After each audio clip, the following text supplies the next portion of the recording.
balitang nakalap at ang pag-aksyon ng UNTV News and Rescue sa Pilipinas at saan mang panig ng daigdig. C-News.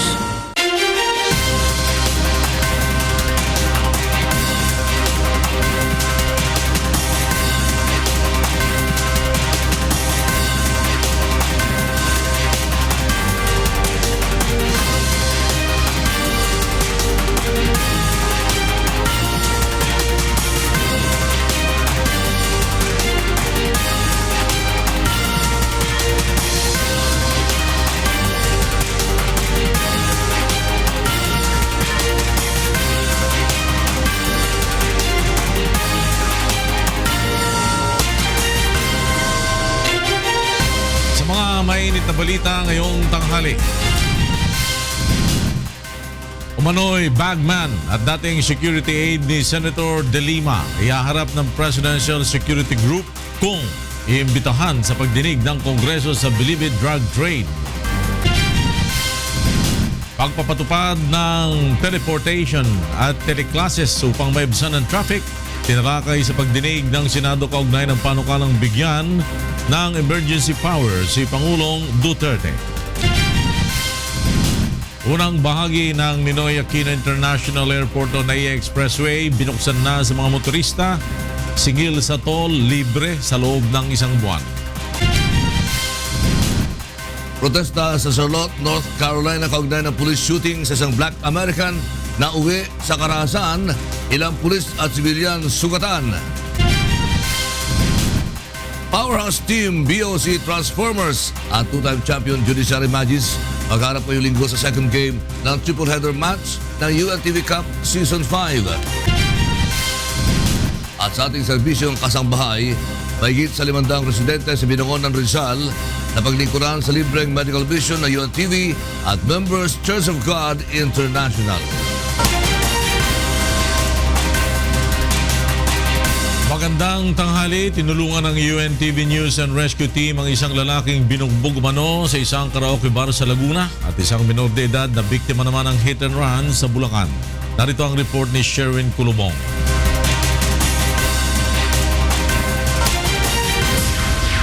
Nilapatan ng pangunang lunas ng UNTV News and Rescue Team ang lalaking biktima ng hit and run sa MacArthur Highway, Barangay San Juan, Balagtas, Bulacan, pasado alas 4 kaninang madaling araw.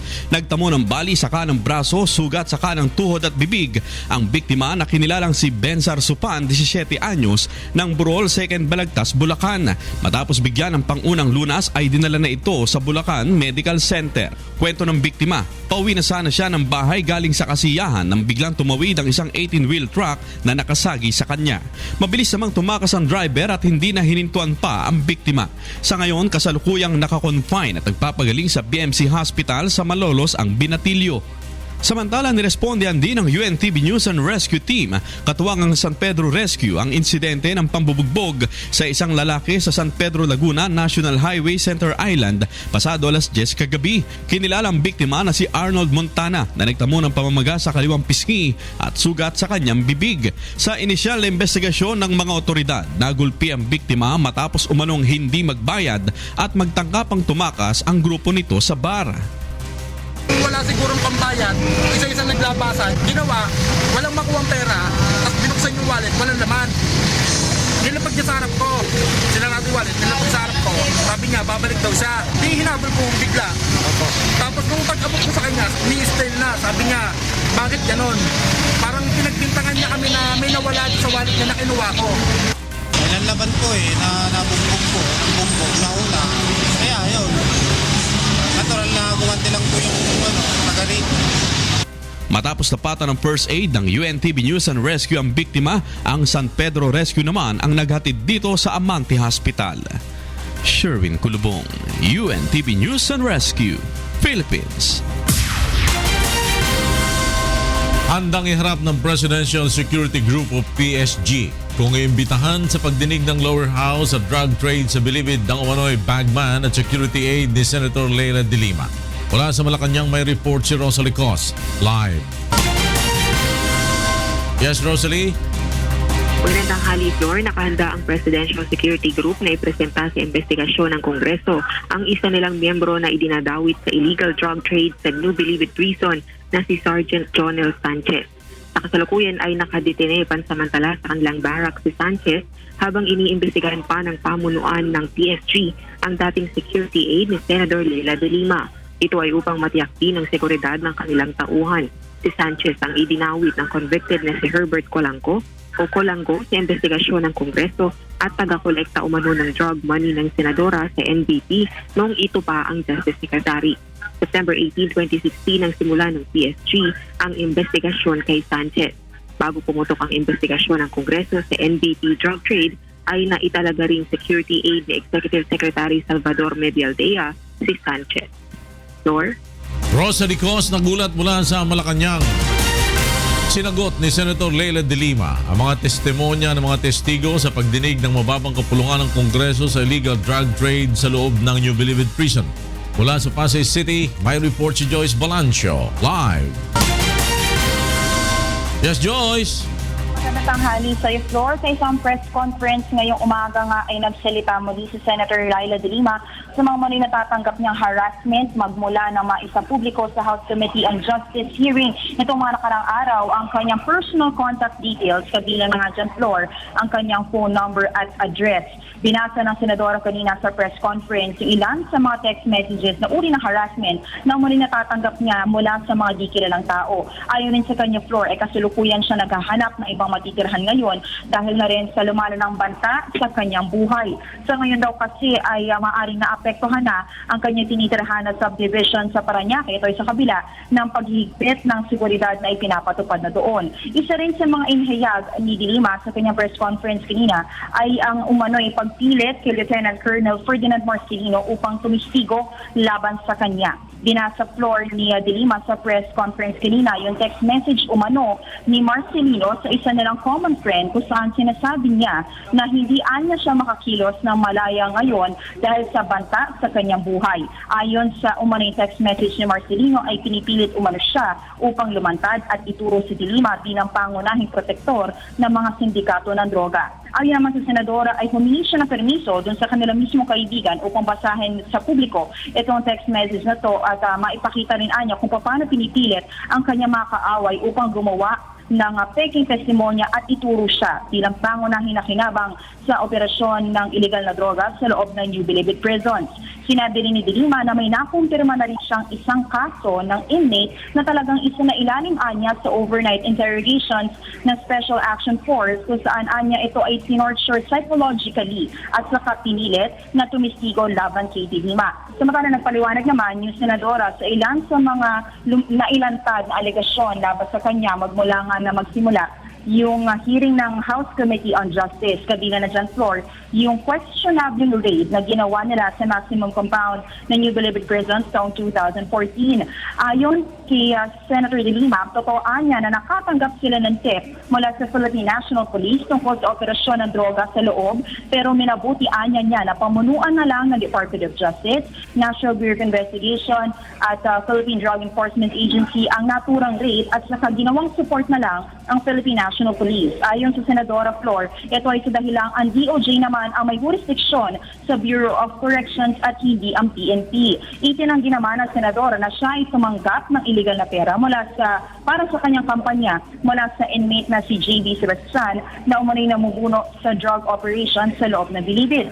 Si Sebastian Anya ang naging tipster nila noon sa loob ng New Bilibid Prisons kaya hindi siya isinama sa mga nauna nilang raid at hindi rin naisama dun sa mga naunang inilipat sa NBI compound. Pero matapos Anya na ma-issue na pinapaboran ng Bucor at ng Department of Justice si JB Sebastian ay nagpahintulot na rin si Senator de Lima na siya ay ilipat at isama dun nga sa Bilibid 19. Samantala, umaasa naman ang senadora na magiging patas yung kalalabasan ng committee report ng House Committee on Justice. Pero ayon sa kanya ay hindi na siya magugulat kung sakaling ito yung si JB Sebastian na to na tinuturo nga na kumukuha ng pera mula sa illegal na droga ay mag-testify na rin laban sa kanya.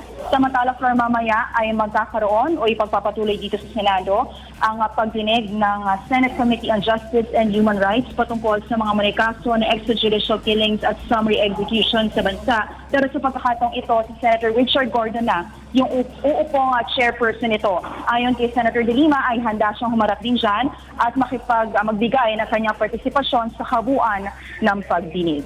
Flor? Joyce Balancio, nagulat mula sa Pasay City. At sa iba pang mga balita, magsasagawa na ang Philippine National Police o PNP ng Oplan Tokhang sa mga pribadong subdivision at villages sa Quezon City ngayong linggo. May report si Grace Casin. Papasukin na ng Quezon City Police District o QCPD ang nasa 500 private subdivision at village sa buong Quezon City para doon naman isagawa ang Oplan Tokhang. Ayon kay QCPD Director Police Senior Superintendent Guillermo Eleazar, kadalasang ginagawang taguan ng mga drug lord ang mga private subdivision dahil hindi ito basta-basta napapasok ng mga pulis. Kinumpirma ni Eleazar na base sa drug list na hawak nila, marami dito ang nakatira sa mga private subdivision. Alam po naman natin na meron din mga drug users dyan sa loob ng subdivision. Sa mga gated subdivisions, discreet gumamit sa mga yan. And hindi naman sila nagbibigay ng informasyon. Hindi naman puwersahan ang gagawing pagkatok ng QCPD sa mga bahay sa loob ng subdivision. Before pupunta doon, may listahan po tayo. And galing po yun sa mga ating mga barangay anti-drug abuse council. Ngayon kung hindi po sila tatalima sa ating pakiusap, then itong mga nasa listahan nito, magsasagawa po tayo ng intelligence and case build-up operation for their neutralization. Ibig sabihin, aarestuhin na po natin yun.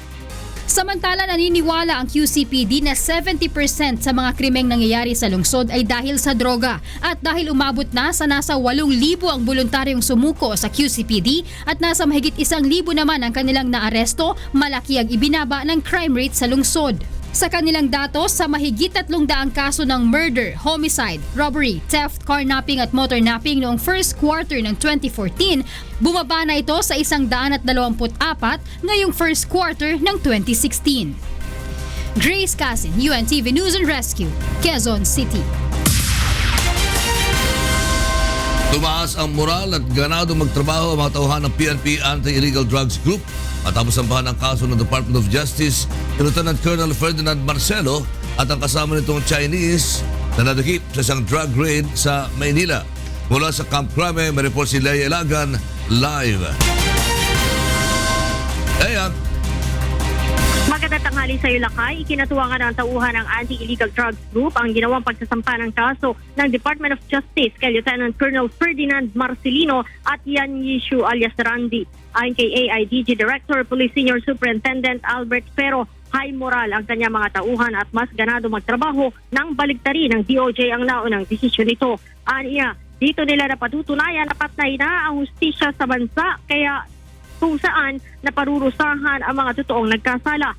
Sa kabila nito, sinabi ni Ferro na handa nilang imbestigahan kung sino-sino ang mga nasa likod ni Marcelino upang masampahan din ang kaso, kabilang ang politikong nangangailangan ng 1 milyong t-shirt bago ang eleksyon na inihihingi ni Marcelino sa isang umano'y drug lord na si Atong Lee.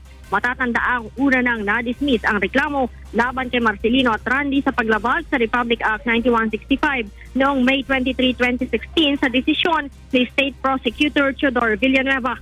Si Marcelino at Randy ay nahuli sa isang townhouse sa Santa Cruz, Manila na ginawang clandestine shabu laboratory kung saan na ang mahigit 76 kilos ng shabu na nagkakahalaga ng mahigit 380 million pesos noong January 21.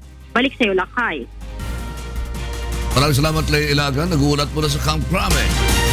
Tiniyak ng Pangulong Rodrigo Duterte na hindi ito magdedeklara ng martial law para masolusyonan ang problema sa illegal drugs sa bansa. May report si Alan Manansana. Hindi magdideklara si Pangulong Rodrigo Duterte ng martial law para solusyonan ang malaking problema ng iligal na droga sa bansa. Ito ang tiniyak ng Pangulo sa kanyang pagharap sa mga sundalo sa Camp Ilias Angeles, Pili, Camarines Sur kahapon ng hapon. Anito, kahit padawit na rin sa problema sa droga ang mga opisyal at empleyado ng pamahalaan, ay hindi niya ito gagawin. Ngayon, public officials, personnel, judges, NBI, and police, Paano ko makaya to? Hindi ko man ito madampot at patayin ko. Hindi, wala yan eh. Ayaw ka na nung Marcialo. Ngayon, ito. This will destroy your children o yung mga apo ninyo and the next generation. Nananawagan din itong muli sa mga sundalo na huwag pabayaan o bibitiw sa kampanya laban sa droga. If that problem outlasts me, for whatever reason, mamatay ako, matanggal o ano, sa buhay na ito, sinabi ko sa inyo, sa mga opisyal, do not abandon nyo. Sulbahin ninyo yung problema na yan kasi sisirain ang Pilipinas dyan. Ikinababahala ng ilang human rights advocates ang posibilidad ng pagdedeklara ni Pangulong Duterte ng martial law. Ito ay matapos ang pahayag ng punong ehekutibo noong nakaraang buwan ng punahin ni Supreme Court Chief Justice Maria Lourdes Sereno ang pagsasapubliko ng listahan ng mga umano'y sangkot sa illegal drug trade sa bansa na kinabibilangan ng ilang hukom. If it discontinues, pigilan mo ako. Sige. Pag nagwala na, or would you rather that I were declare martial law? Pinapatay ang Pilipino. I grieve for the so many women raped, men killed, infants raped. Tapos ipitin mo ako?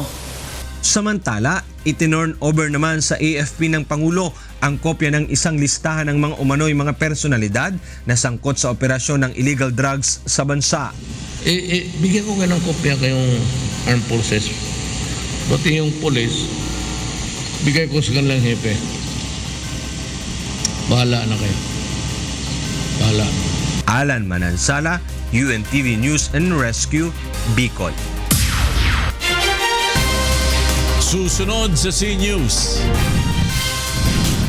Unang bahagi ng Ninoy Aquino International Airport o NAIA Expressway binuksan na singil sa toll sa mga motorista libre sa loob ng isang buwan. At Saudia Airlines, pagbubultahin ng Civil Aviation Authority of the Philippines dahil sa insidente ng false hijacking alarm sa NAIA.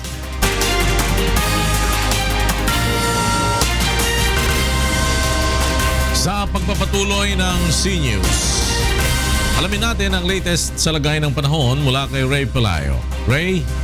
Magandang tanghali po sa ating mga kasambahay. Patuloy pong minomonitor ng pag-asa itong bagyo na palapit po sa Philippine Air Responsibility. Kanina pong alas 5 ng madaling araw, ito po ay namataan ng pag-asa sa layong 2,140 kilometers sa may silangan po yan ng Mindanao. Taglay po ang lakas ng hangin na 55 km per hour at kumikilos po pakanluran sa bilis na 35 km kada oras. Sine-expect po ng pag-asa na maaari pong by Saturday ng hapon o Sunday po ng umaga, ito po ay pumasok na rin ng Philippine Air Responsibility. Papangalanan po itong Helen sa oras po na ito pumasok ng PAR at ito po yung pangwalo na kung sakasakali ay papasok na bagyo sa PAR sa 2016. At ay din po sa pag-asa, wala pa naman itong direktang epekto sa ating bansa pero maaaring yung kanya pong direksyon ay pumunta po dyan sa may area ng Batanes muli kagaya po nitong nakaraang bagyong si Hiner at si Ferdy. Ayon din po sa pag-asa, sa ngayon apektado po ng Southwest Monsoon o habagat ang area lamang po ng Palawan at makakaras naman po ng mga pag-ulan ang ilang bahagi ng ating bansa. Kasama na po ang Metro Manila, lalo na po ngayong hapon o kaya po ay sa gabi. Meron pong mga isolated rain showers and thunderstorms. Hindi po masyadong malakas ang epekto ng habagat sa ating bansa dahil hinahatak po ito palayo nitong bagyo naman na nasa area po ng Vietnam. Yung ating latest sa lagay ng panahon, balik sa inyo, studio. Maraming salamat sa iyo, Ray Pelayo, nagulat mula sa Pag-asa DOST. Tinalakay sa ikatlong pagdinig ng Senado ngayong araw, kaugnay ng hinihiling na emergency power ng Pangulo ang panukalang pagpapatupad ng teleportation at teleclasses system sa bansa. Mula sa Pasay City, may report si Joan Nano, live. Yes, Joan? Floor, muli nga ipinagpatuloy ngayong araw ng Senate Committee on Public Services ang pagdinig kaugnay ng panukalang emergency powers para kay Pangulong Rodrigo Duterte na siyang nakikitang paraan upang maresolba ang krisis sa traffic dito sa Metro Manila at iba pang mga lugar sa bansa. Muling dumalo ngayong araw ang mga kinatawan ng Transportation Department, Department of Information and Communication Technology at mga alkalde mula sa iba't ibang lokal na pamahalaan. Ilan nga sa mga tinalakay ngayon ang panukalang pagpapatupad ng teleportation at teleclasses system upang mabawasan ang bilang ng mga sasakyan na bumabiyahe araw-araw.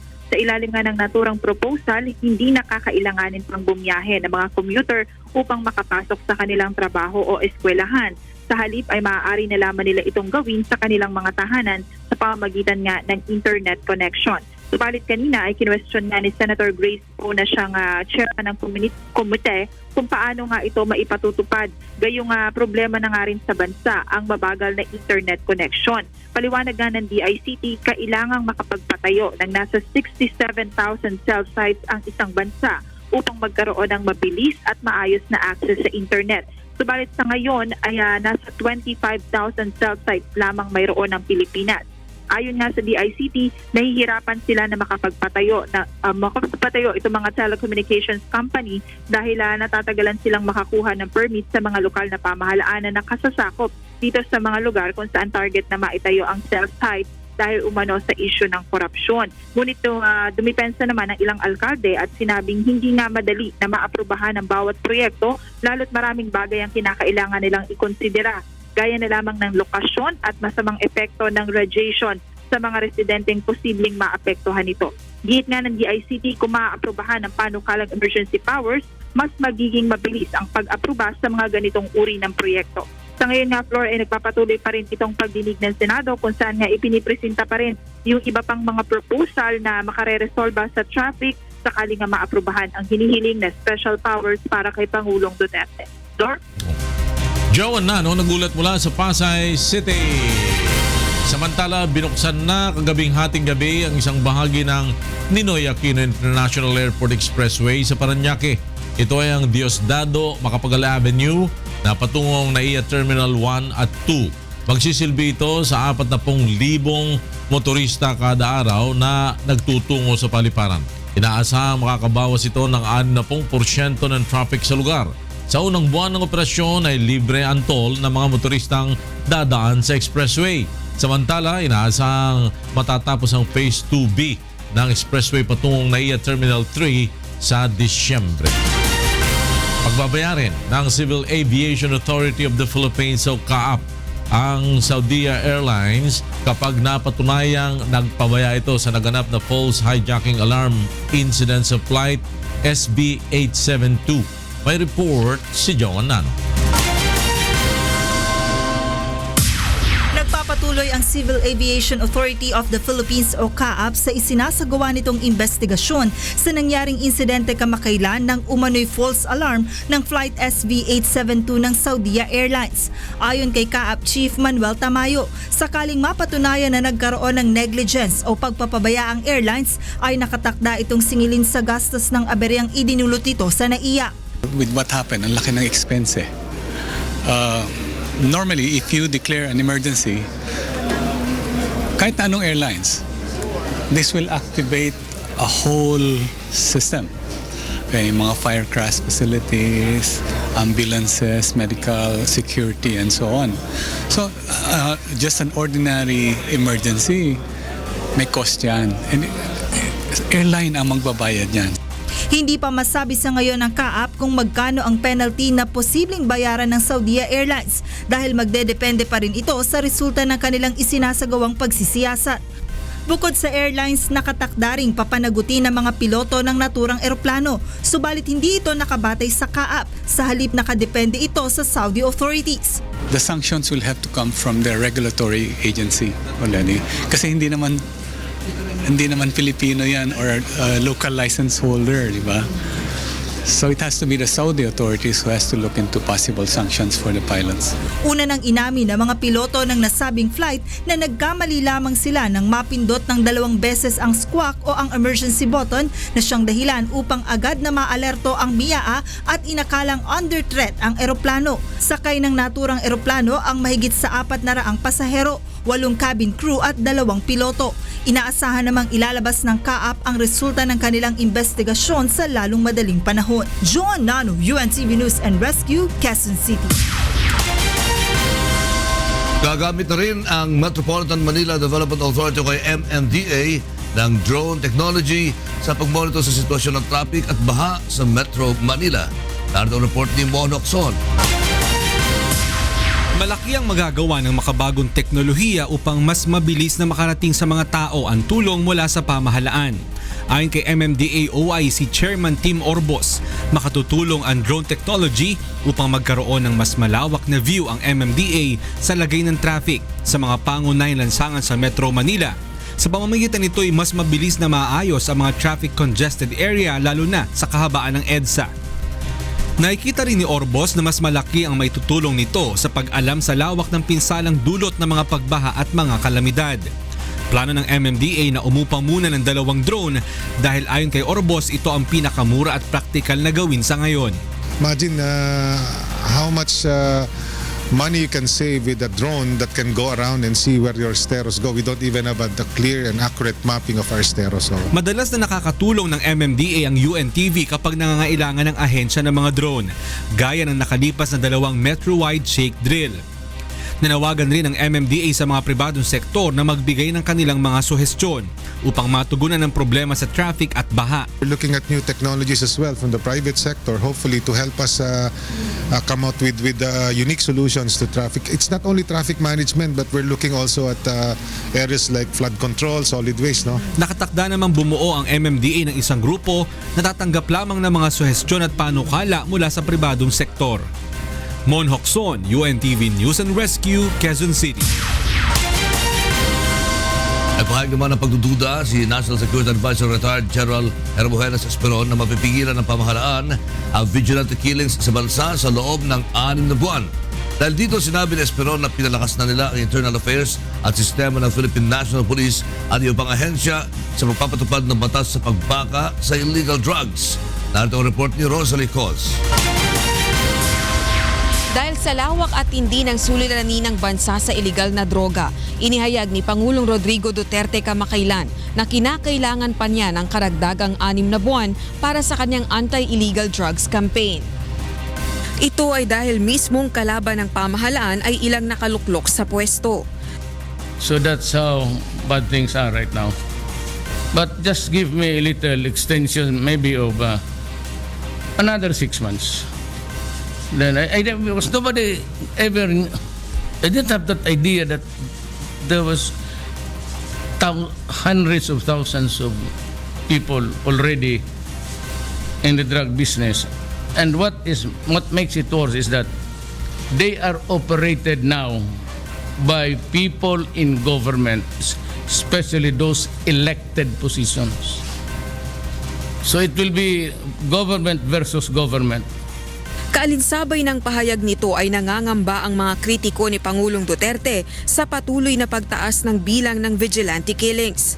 Ayon kay National Security Advisor at Retired General Hermogenes Esperon na pinalalawig na ng mga government security agencies ang internal affairs nito upang imbestigahan ang mga pamamaslang ng mga naturang vigilante. We have been strengthening our internal affairs system sa Philippine National Police. At kasama rin din natin ang ibang agencies dyan so that we can observe the proper enforcement of laws para mabawasan ito. Gayunpaman, sinabi ng opisyal na gumagawa ng paraan ang pamahalaan upang pigilan ang pagtaas ng bilang ng vigilante killings. Subalit aminado itong hindi kayang pigilan ng pamahalaan ang ginagawang pananambang ng mga kriminal sa kanilang mga kasamahan. Hindi natin kasi mapigilan yung iba na may mga network dyan para pagtakpan nila yung mga nagawa nila. Inuubos nila yung galamay nila. We get blamed for that. But, on the other hand, kung mag-ubusan sila, hindi naman natin i-encourage yun dahil ayaw nga natin Rosa Licoz, UNTV News and Rescue, Malacanang.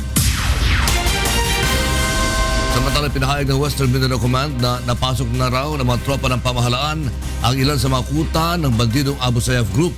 Narito ang report ni Dante Ameldo. Hinihintay na lamang ng Armed Forces of the Philippines ang tamang tiempo para sa matinding bakbakan na inaasahang magaganap sa pagitan ng mga militar at Abu Sayyaf Group sa Sulu. Ayon kay AFP Westmencom spokesperson Major Filimon Tan Jr., bagamat tila tahimik lang sa lugar ngayon, ay hindi nangangahulugan na walang ginagawa ang tropa ng militar. Inihayag ng AFP na unti-unti na nilang nakukuha ang mga lugar na dating pinagtataguan ng mga bandido. Hindi tayo napapalaban, ay ibig sabihin walang nangyayaring operation. We are just waiting for the right time, the right moment, no, para magkaroon ng decisive engagement. Dahil dito, nahihirapan na anya ang mga bandido sa pagtatago kaya pinakawalan na ng mga ito ang kanilang mga bihag. Malaking tulong din anya ang suporta na ibinigay ng mga residente at mga lokal na opisyal tulad ng mga binuong Barangay Peacekeeping Action Team sa opensiba kontra ASG. Gayon din ang mga dagdag na puwersang ipinadala sa Sulu upang mas mapalawak ang kanilang operasyon. Well, malaki ho ang nagigain natin na ground. Ine-emplace natin yung mga tropa natin.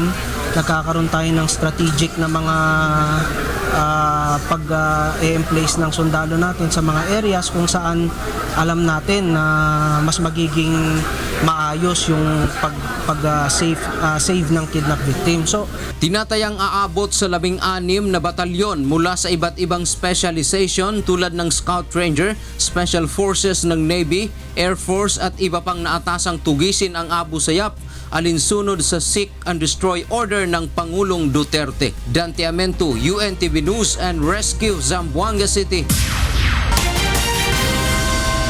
At ngayon naman, tukayan natin ang mga balita mula sa iba't ibang panig ng Pilipinas mula sa ating kasangbahay na si Frima Salonga Gloria. Maya Paldo, Frima. Salamat Lakay at Maya Paldo karing kay katamong kasambahay. Iniing kay katamong balita iba't king miyayaliwang lugar king kay katamong bansa. Minabot king 180 ing kaso ning pneumonia king probinsya na ning Bulacan. Ining report ng Nestor Torres. Nakaburol ngayon sa Barangay Kanyugan, Malolos, Bulacan ang isang 8 buwang sanggol matapos mamatay sa sakit na pneumonia sa Bulacan Medical Center noong Martes ng hapon. Si Harold Rick Barquillo ay nagkasakit ng ubo, sipon at lagnat hanggang sa mauwi sa pulmonya. Nito lamang Agosto, gumaling ito sa sakit na pneumonia, subalit bumalik nitong Setyembre hanggang sa mauwi sa magkomplikasyon sa baga. Pawis daw po yan sa likod din na natuyuan. Pero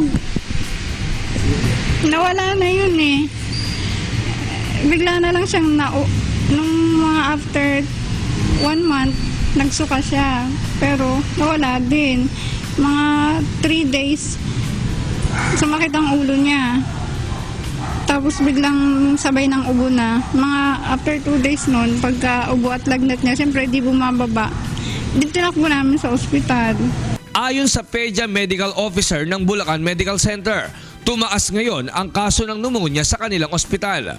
5 na ang nasawi, kabilang na dito si Baby Harold. Dahil hirap silang huminga, ubo, hindi makatulog sa gabi, hindi na rin sila makadede, hindi na rin sila makakain. Pag mataas ang infeksyon ng pulmonya, lumalaban ang katawan niya, magkakaroon siya ng lagnat. Mataas na lagnat karaniwan, no? At pagka ito ay napabayaan at hindi kagad pinatignan sa ospital, pwede itong mag-lead na yung hirap ng paghinga ay pwede siyang mangitim, pwede ring magkumbulsyon. Dahil sa dami rin ng may sakit sa BMC, ilang pasyente ang ginagamot na sa hallway sa ospital. Siksikan na rin sa isang higaan ang mga pasyente, kung saan 2 hanggang 3 ang naghahati sa isang kama. Problema rin ng hospital ang kakulangan sa gamit. Yes, ang bilis maubos ng oxygen namin. Isang truck na oxygen, sandali lang, wala pang minuto, naubos na. Ngayon po, nagpapa-order na naman po sila kasi naubos na naman po. Maghapon magdamag, 24 hours. Ang pneumonia na isang respiratory disease ay sanhi ng pabago-bagong panahon. Kaya payo ng mga doktor na kumain ng masustansyang pagkain upang maiwasang mahawa ng ubo at sipon. Nestor Torres, UNTV News and Rescue, Bulacan. Migit king dinalang estudyante kaya bela ding kawaninan ng Philippine National Police at local government units king Bugyas Benguet ding megsagawang alay lakad laban king illegal na droga. Ining report ng Grace Doctolero.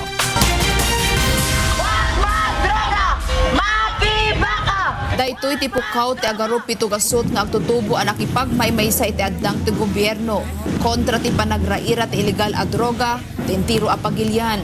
Kakuyog ti pulisyaken mangibagi manipod na dumadumang LGU ti Benguet inwayat dito'y munisipyo ti Bugyas ti alay lakad busor ti illegal a droga. Bit-bit dagiti placard ang nakailanadan dagiti mensahe ti dakes a patauden ti illegal a droga. Ken panangugtugot ti panagbalbaliw ti biag.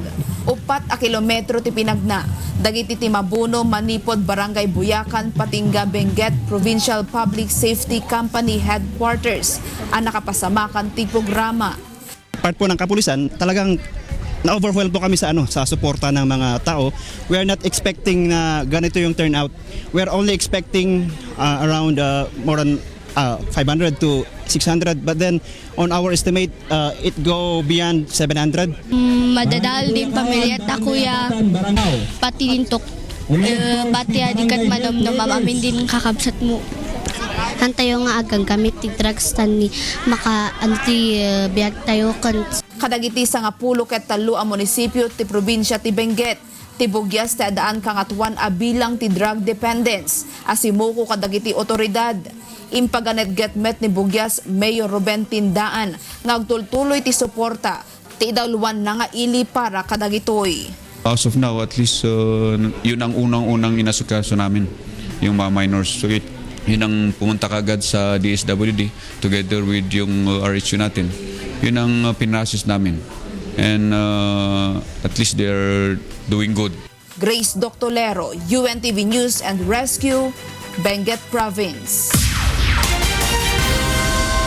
Tinetro king pamagandaking kalamidad ing pamagdiwang ning anibersaryo ning Philippine Institute for Development Studies. Ining report ng Joshua Antonio. Lapat kapag malasadya, matibe a ekonomiya at balayan. Iti ing tema king pamagmasusi king bulan IT king kalabing 4 a banwan na ning Philippine Institute for Development Studies king City of San Fernando, Pampanga. Sentro ning anibersaryo ning PIDS ing pamangawang mabilog a polisiya at programa dikil king risk reduction at resilience building bilang pamagsadya king nanumang kalamidad a mapalyaring tumud king bansa. At dahil nga sa ating geography, tayong dinadanan ng bagyo, nandun pa tayo sa Ring of Fire. So parang yung lindol, earthquake, familiar sa atin yun eh. But nevertheless, we are here. So kailangan handa tayong anong gagawin natin at paano natin patitibayin yung ating mga communities and even our personal shelters. Darapat siyang miyaliwang aktibidad in PIDS bang ipakit ing ulagan ing pamanyaliksik ing pamagplano ka rin programa at pamibalangkas polisiya rading pampubliko at pampribadong ahensya. Ang gusto namin parating ay una-una maging aware sila ng kamalayan ba na ganito pala yung and then yung mga risk na yun ay hindi dapat kumbaga biro-biro yun lang, taken for granted. Makaigpang king Presidential Proclamation 247 pinirman ng dating Presidente Gloria Macapagal Arroyo pagmasusian in Development Policy Research Month balang bulan ni Setyembre bang ayamuyot ang kakatamong gobyerno king pamangawang sistematiko at dekalidad a policy research ang makasaub king pamanyulong ng bansa. Joshua Antonio, UNTV News and Rescue, Pampanga. At yan kay katamong balita, iba't king miyayaliwang lugar king kay katamong bansa. Mibalik kay kayo ken lakay. Salamat, Prima Salonga Gloria. Susunod sa C-News. BOC Transformers at Judiciary Majes maghaharap ngayong linggo sa second game ng triple header match ng UNTV Cup Season 5. At mahigit 500 nating mga kababayan sa Binangon ng Rizal na tulungan sa libreng medical mission ng UNTV at MCGI.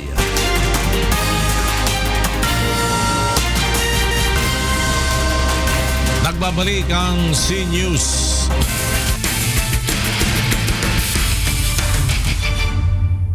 Pagsasagupan judiciary measures at neophyte Bureau of Customs Transformers ang dalawang favorite teams na kalahok sa UNTV Cup Season 5 sa University of Makati Gymnasium sa linggo.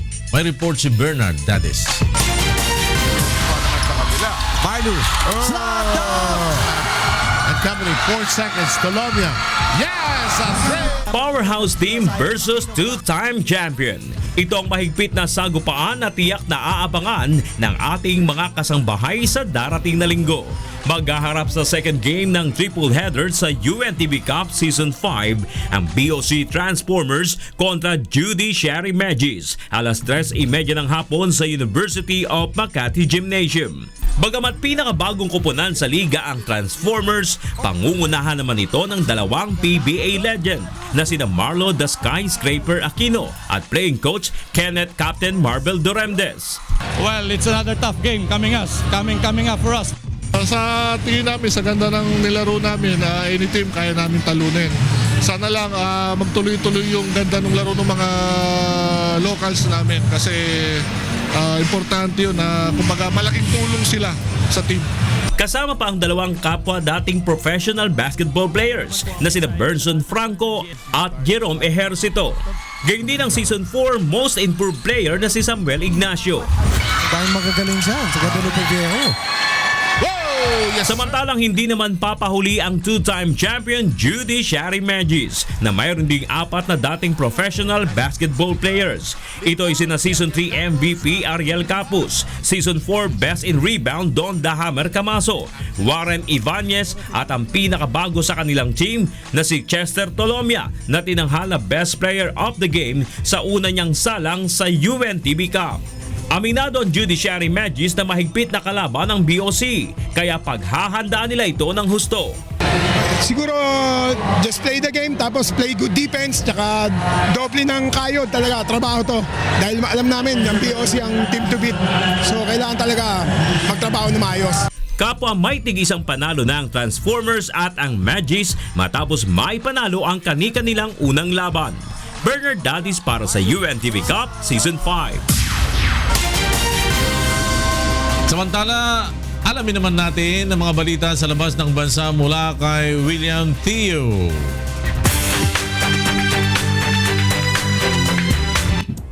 Good afternoon, William. What's the latest news abroad? Good afternoon, Flor, and to all our kasangbahay. Here are the top stories from around the globe. Protesters took to the streets of Charlotte chanting "No justice, no peace" as authorities in North Carolina tried to calm down a second night of rioting triggered by the police killing of a colored man. James Buntuyan gives us an update live from Baltimore, Maryland. James?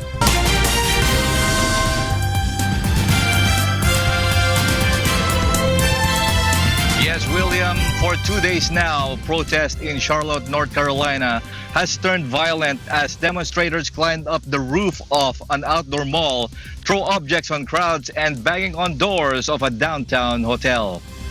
Police in riot gears were found on the streets of downtown Charlotte today, trying to calm on what had started as a peaceful second-day demonstration triggered by the police killing of a black man, Keith Lamont Scott, in a parking area on Tuesday, who authorities said refused commands to drop a handgun. According to Charlotte Police Chief Kerr Putney, contrary to the family's claims, Scott went out of his car with a gun and not a book, and officers has not found any book from the scene. Police then repeatedly asked him to drop his handgun, but he did not. That's when police Bradley Vinson shot him. Both Putney and Vinson also are black men. Meanwhile, according to the official tweet from the city of Charlotte Police, a civilian was shot during the night protest and is in critical condition. Yesterday, 16 police were injured overnight. 1 person was arrested as officers in riot gear clashed with demonstrators who hurled stones, set fires, and briefly blocked an interstate highway. The incident in Charlotte is the latest to raise questions of racial bias in U.S. law enforcement after the same shooting happened in other cities, including New York, Chicago, Ferguson, that started some peaceful while others violent protests that resulted to the rise of the Black Lives Matter civil rights movement. Meanwhile, both presidential candidates offered a very contrast proposals to change police practices in their campaign rallies today. Trump saying that he would take the controversial stop and frisk practice nationwide that he said worked well in New York, while Clinton called for development of a new national standard for police to prevent situations like this. And that is the latest stories here in the U.S. Back to you, William. Thank you very much, James Bontuyan, live from Baltimore, Maryland. Meanwhile, 43 people were killed when a boat reportedly carrying almost 600 migrants capsized off Egypt's coast on Wednesday, according to local officials.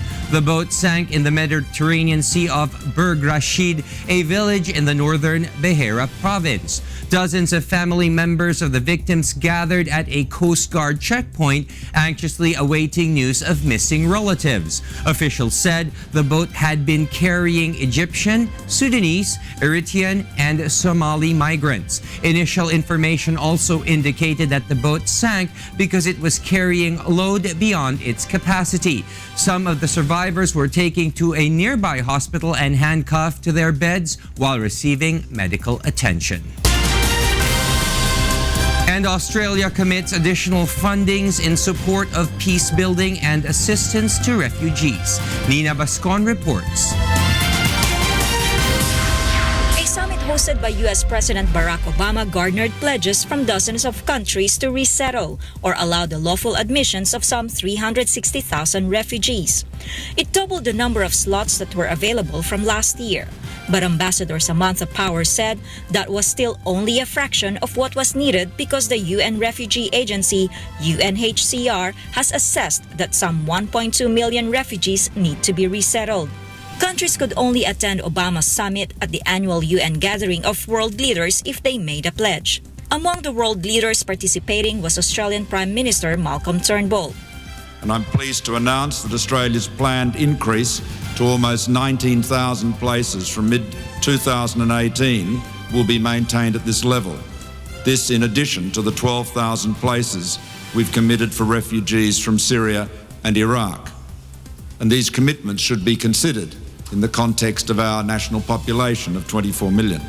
As a first world country, Australia will also increase its current commitment of $220 million, aimed at helping those on the ground in conflict zones.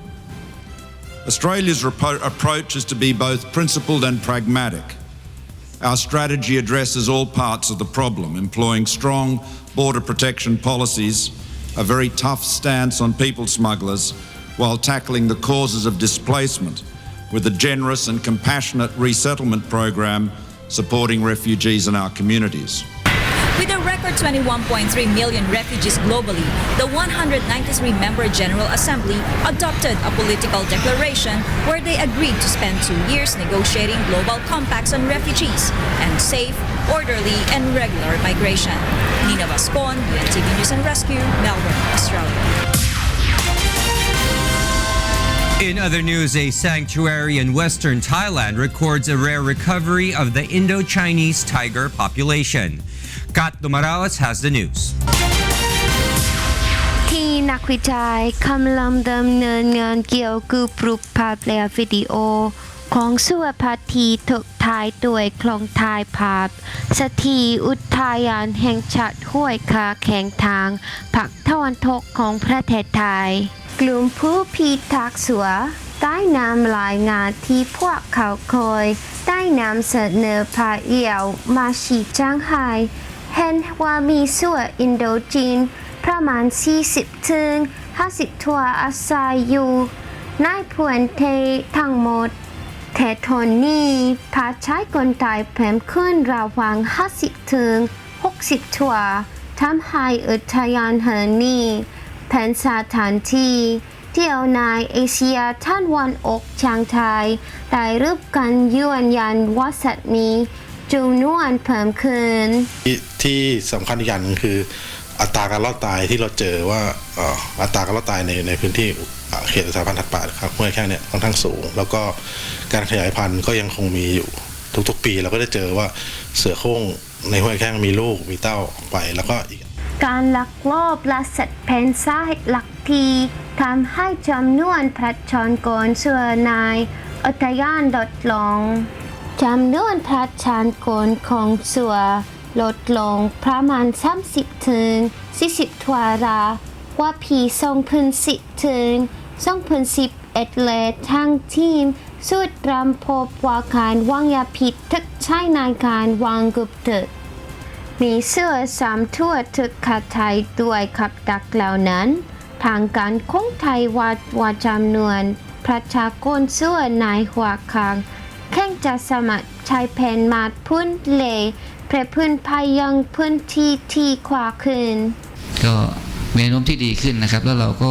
มีความคิดว่าเราจะมีการreintroduceเสือในป่าหนึ่งเข้าไปอยู่ในป่าอีกหลายพื้นที่ที่ตอนนี้เนี่ยไม่มีประชากรเสืออย่างเช่นที่นกขายากสัตว์เลี้ยงดึกด้วยนมเลียเสร็จลุยขั้นบางชนิดที่ใกล้สูญพันธุ์สามารถพบภายในการซื้อขายตามตลาดชิ้นส่วนของเสือสามารถนำมาใช้ในการผัดพันธุ์จินตายคืนคัดตุมาราออส UNTV ข่าวและช่วยและที่ครึ่งแถบประเทศไทย And those are the stories making headlines around the globe. Back to you, Flor. Thank you, William Theo, for the latest news abroad.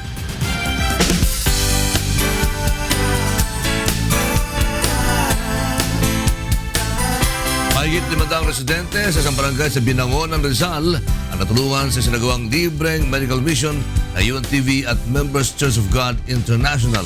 Narito report ni Bernard Dadis. Ang Barangay Mambog ay isang malayo at liblib na lugar sa Binangonan, Rizal na kung saan nasa mahigit 5,000 ang populasyon na mga naninirahan dito. Karamihan sa mga residente dito ay mahihirap lamang. Kaya naman, lubos na ikinatuwa ng mga ito ang pagkakaroon ng libreng medical mission ng UNTV at Members Church of God International. Isa si Alfredo Mirasol sa mga nagpakonsulta sa doktor dahil sa nararanasang pananakit ng dibdib at baywang. Ayon kay Mang Alfredo, matagal na siyang naninirahan sa barangay, ngunit ngayon lamang nagkaroon ng ganito kalaking medical mission sa lugar. Abay, napakagaling dahil sa tanan ng buhay ko ngayon lang nangyari ito na halos nag-medical mission dito ay kumpleto ngayon lang. Ako yung nagpapasalamat. Matagal na ako rito. Nagkakaroon yung pass. Nagkakaroon pero mga kaunti lang, maliliit lang, kulang. Hindi katulad nito, halos kumpleto. Kaya malaking pasasalamat ko sa inyo. Umabot sa mahigit 500 residente ang napaglingkuran sa libreng medical, dental at optical services. May mga nabigyan din ng libreng gamot para sa kanilang karamdaman at natulungan sa kanilang problemang legal. Maraming salamat kasi napili yung barangay namin na mabigyan ng gantong serbisyo kasi po tulad po namin, pag wala po kami pera, hindi po kami talaga basta-basta nakakabili ng gamot. Kaya maraming salamat po kasi napunta kayo dito. Maganda po kasi marami pong natutulungan, tsaka marami pong batang nabibigyan ng mga gamot, tsaka libre lang din. Una sa lahat, ako'y nagpapasalamat sa Kamanggao Foundation. Talagang napakalaking tulong ito sa aking kabarangay, ito sa Barangay Mambog. Higit sa lahat, yung mga kuspalat kong kabarangay na matulungan sila sa araw na ito, mabigyan ng lunas yung kailangang karamdaman, mabigyan ng serbisyo medikal. Bernard Dadis para sa Serbisyong Kasangbahay. Para naman sa mga divers na gustong mag-unwind sa Cebu, silipin ang world-class amenities ng isang 5-star resort hotel doon. Narito ang report ni Brian Evangelista.